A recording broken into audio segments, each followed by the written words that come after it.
Piniritong tangigi at red beans, murang red beans. Petchay, kalabasa, yan ang ating recipe na gusto na namang ibahagi sa inyo. Samahan nyo ako kung paano natin ginawa ang easy, masustansyang recipe na ito. Isa sa sangkap na ating gagamitin para sa recipe na ating gusto na namang ibahagi sa inyo ay ang piniritong slices ng tangigi na ito.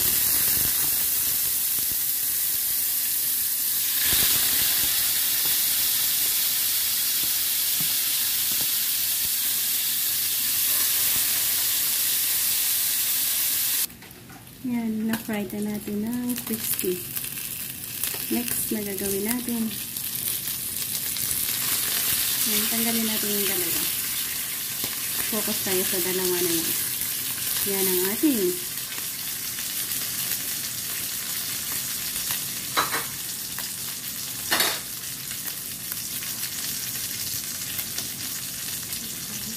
recipe na magpapasarap. Onion, garlic. Sa konting mantika na ating naiwan dito. Kamatis.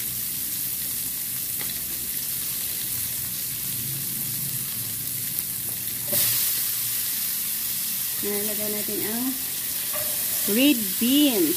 Yan ang murang red beans. Silaw na red beans. Sabay natin sa pag-isa dito. Plus ang kanyang latoy kung tawagin dito sa Iloilo.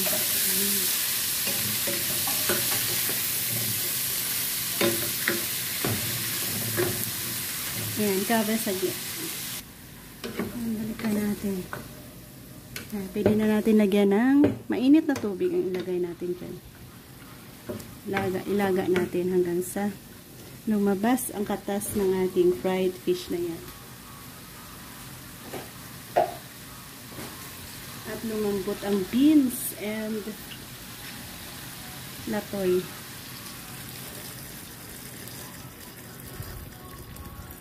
Yan. Sapat. Cover. Yan. Napalambot na natin ang beans at ang kanyang yan, latoy. I-add natin ang kalabasa.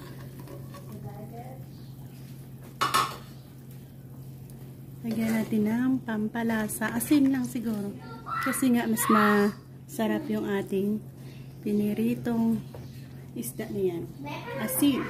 Sapat asin lang. A natural broth from our vegetables and fish ang ating pinabahagi dito.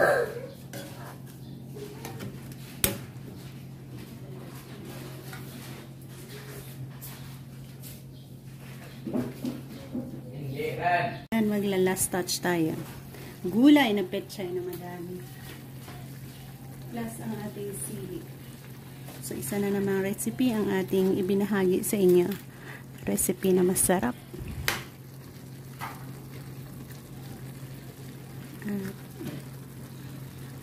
Sili. Cover. And ayan natin maluto ang ating petchay. Yan, dito na tayo mag-e-end. Thank you for joining me. Isa na namang masustansyang recipe ang ating ibinabahagi sa inyo. God bless and happy eating.